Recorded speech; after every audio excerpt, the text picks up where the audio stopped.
Namaskar friends, good evening, and through Literary Lens, I am again Rajesh Asudani Rakib with you. Namaskar, this is Dr. Vinod Asudani once again.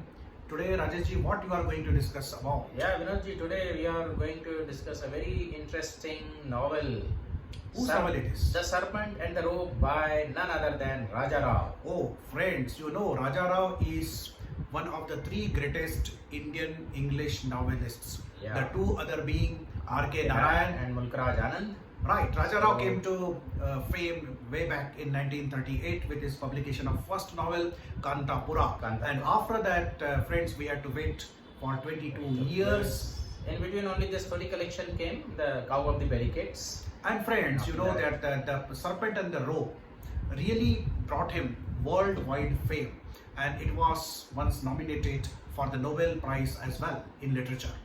Yeah, so Vinodji, how do you view this novel? I mean, after 22 years of silence and coming out with this metaphysical novel with the story, which is of course interesting, but more interesting are the philosophical musings in the novel. Exactly, we are overwhelmed by this novel when we look at the range of references that Raja Rao is able to quote spontaneously and naturally, both from Oriental sources as well as from the Western sources, be it philosophy, be it metaphysics, be it mythology or literature.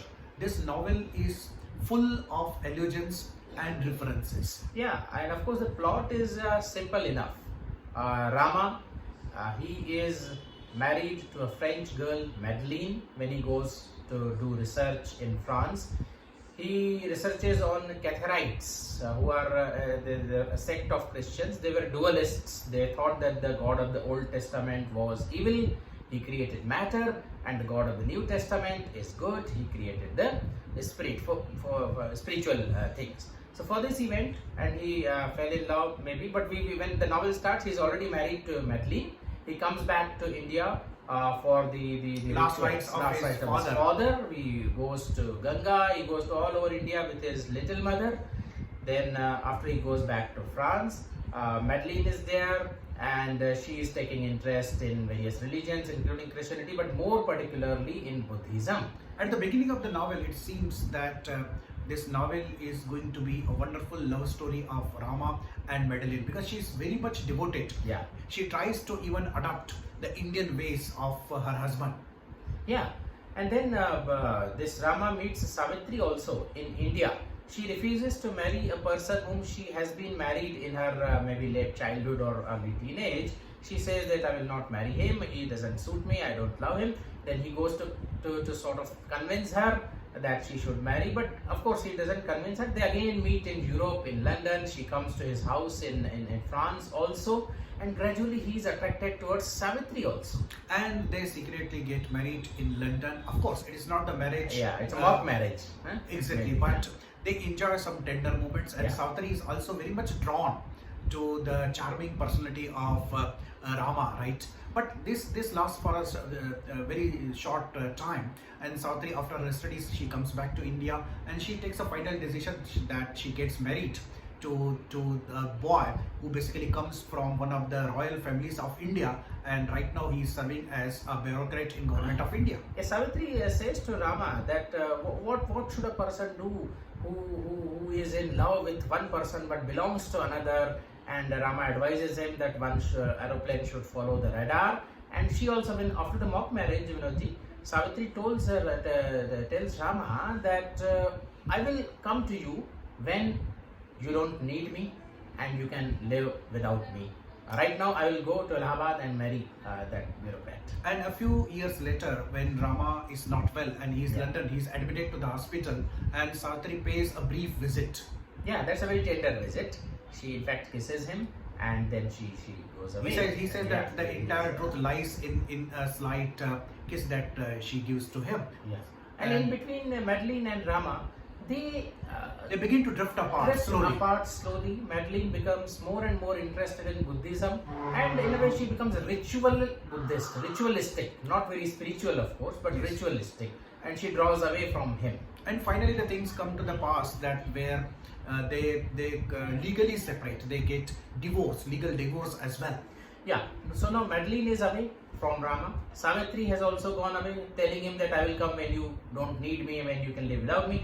And now he is without moorings, so to say. And all of a sudden he decides that I will go to my guru in Travancore. Now not even Banaras, but I will go to Travancore. So in a way, he tries to seek refuge in the spirituality, perhaps in the spirituality, because he has had the experience of world. He is well educated in the West. He is married to French girl. He also had a kind of love affair with the Savitri, and in between, he also had adulterous relationship with Lakshmi, who happens to be the wife of his friend, who allows him to stay with him at Mumbai before he could return to France. Only for a few days, briefly, he has that. Now, when you look at that story part, it appears to be a very ordinary story, perhaps not a very much impressive story. Yes. So, what do you think, Rajaji? What is the merit of this novel? Merit of this novel is that all through this, while describing the entire narration of the plot, Raja Rao is not a very simplistic writer. Number one, he is a very lyrical writer.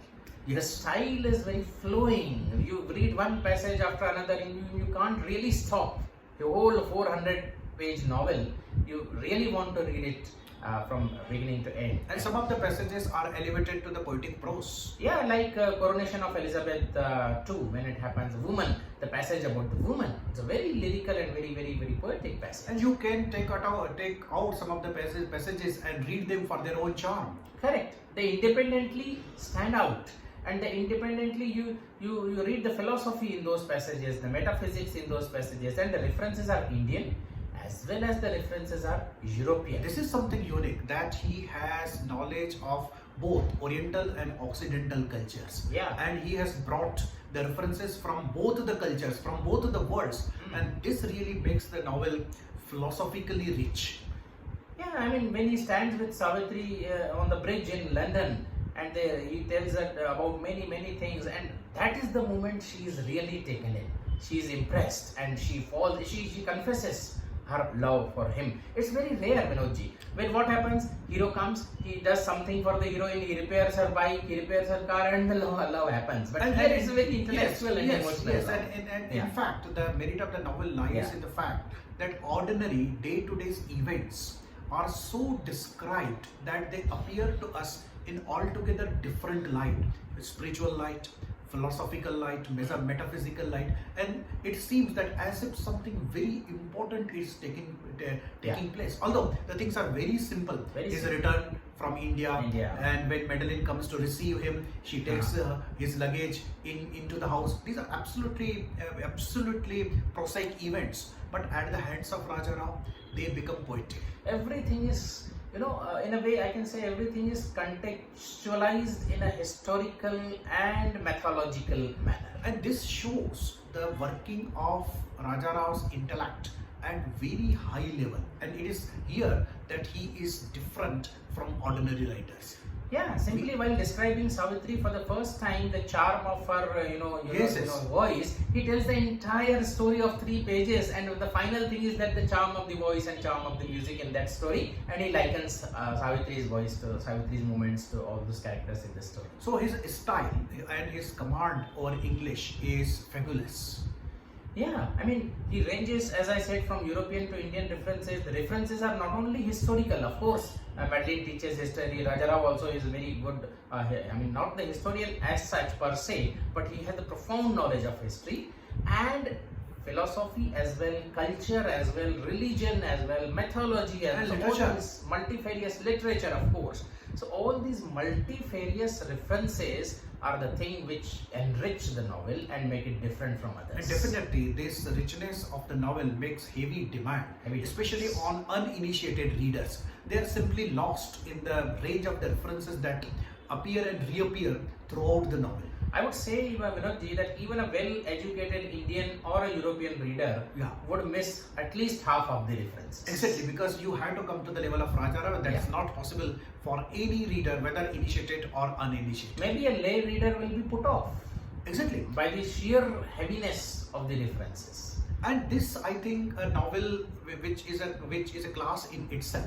We do not read it for the sake of story, but we read it for the sake of wide range of references that Raja Rao brings before us, and simply we are charmed by this marvelous feat. And Vinodji, what do you make of the philosophy of the novel? Philosophy of the novel, not in the sense of story, but the various things he quotes, and I believe he is a Vedantic. He boasts of his Brahmanism, the character Rama. And before you come to that, yeah. let me say very frankly Yeah. that what appear to be the merits Yeah. of the novel, They- in fact, they turn out to be the demerits of the novel as well.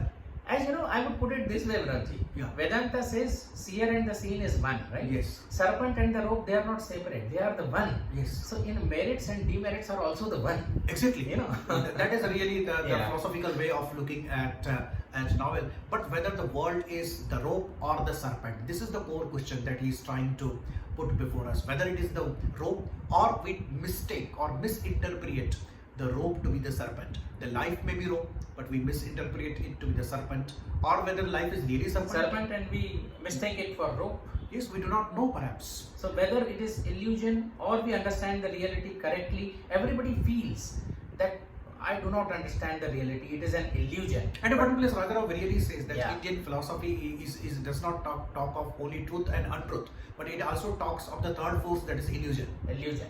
And then, but at the same time, he seems to say that it is the reality. Everybody has their own reality and that is their present. But everybody quests for some higher reality, some deeper reality. That thirst is there in everybody, but everybody definitely is in the reality.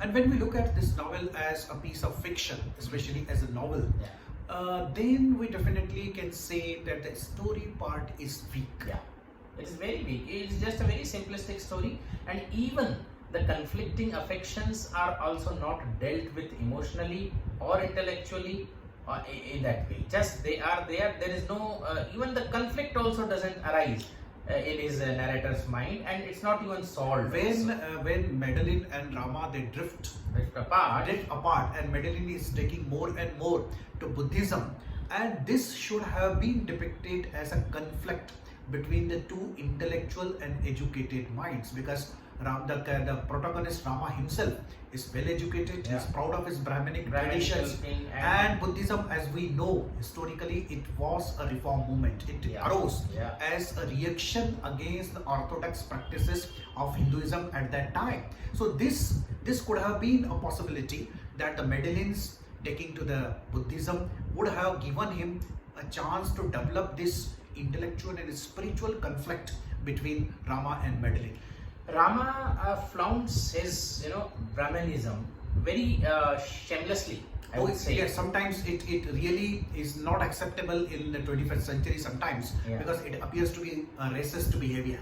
And then his whole thrust of Rama is about Vedantism, isness of the things, the seer and the seen as they are one. So all this Vedantic philosophy is just quoted in the novel, Vinodji. Without, it does not arise intrinsically from the plot, from the story, from the characters. No.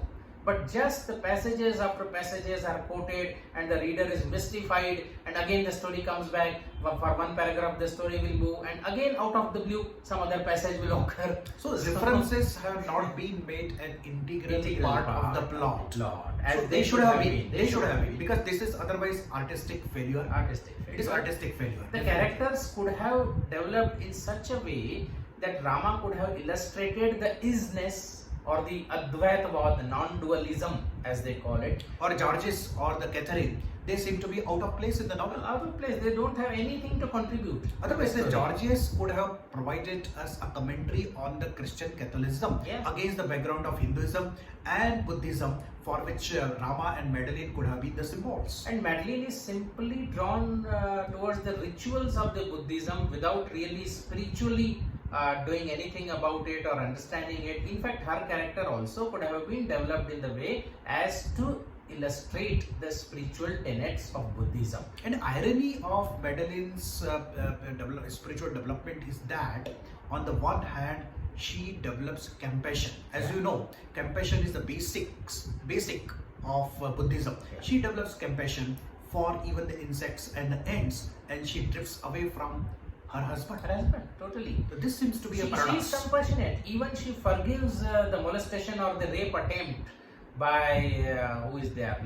Some part person. Some minor is there. character. Minor character who is visits there. their house, and Yeah. it is he basically who introduced Buddhism to to Madeline, right? Yeah. And so she forgives that attempt on her honor, but again she is just drawn towards the rituals of the Buddhism. And her taking to the Buddhism even does not seem to be normal, because she has been brought up in Europe in Christian traditions. All of a sudden she takes to Buddhism. Perhaps, if at all, we can find some genesis of her love for Buddhism, it is the death of two of her children. Yeah, two of her. And it is the experience of sorrow. And perhaps this sorrow takes her to explore the roots of sorrow. And perhaps the famous sentence of Buddhism that the Desire is the root of cause suffering. So perhaps she wants to give up everything, every comfort, everything that she has, and she takes simply to the life of ascetic. But again, on the whole, the novel would appear to be anti-life in the sense that Madeline takes refuge in the rituals of the Buddhism and giving up her husband just as such after the death of her two children. He also is rootless now and in search of some refuge spiritual in Travancore. And so somehow the novel appears to be the antithesis of real life. Yeah, antithesis of real life. And again, the subplot of this Catherine and Georges, they are happy in their marriage. They have a daughter. So what perhaps author means to say that one should not think too much. Like Georges and Catherine, one should be happy in their marriage. If one thinks too much, like Rama or like author himself, then one is bound to lose the mood. And there is one interesting thing, Rajaji, in main plot and the subplot. Both of the characters of main plot, first they are committed to the realities of life. Yeah. And both of them gradually give up the world and take to the path of spirituality. On the other hand, Georges is devoted Catholic Christian. Yes. But he is now less devoted. He gets married to a girl simply and starts living life as an ordinary person. So maybe just the author is trying to bring home the point that everybody has their reality. They should not mistake for illusion. Whatever one has to think about the life, one should think it authentically and not just feel that this is the illusion. Even the illusion is the reality for the person who is having the illusion. Exactly. So, friends, this novel is really wonderful. Once you start reading it, you will be charmed by many of its aspects. Despite its faults. Despite its fault, the philosophy not intrinsically arising out of the plot and the characters, despite the heavy load of references, still I would say that novel is a masterpiece and has its place in the world literature. And I should say one thing to the credit of the writer, that from time to time he gives very wise comments on life, on world, on society, on people, on habits, on so many things. So those comments, if one really takes efforts, we can collect these sayings and put it into a small booklet of Raja Rao's comments. That's even you extract the philosophical musings from this novel, leaving out all the plot, you will have a good book of philosophy with you. Right, so this novel comes from a very brilliant mind who is well rooted in literature, philosophy, mythology, history and society as well. So friends, hope you will enjoy the reading of this long novel, which is more than 400 pages. Yeah. So next time, definitely with some other interesting work, we'll be back. Till then, bye-bye. Bye-bye.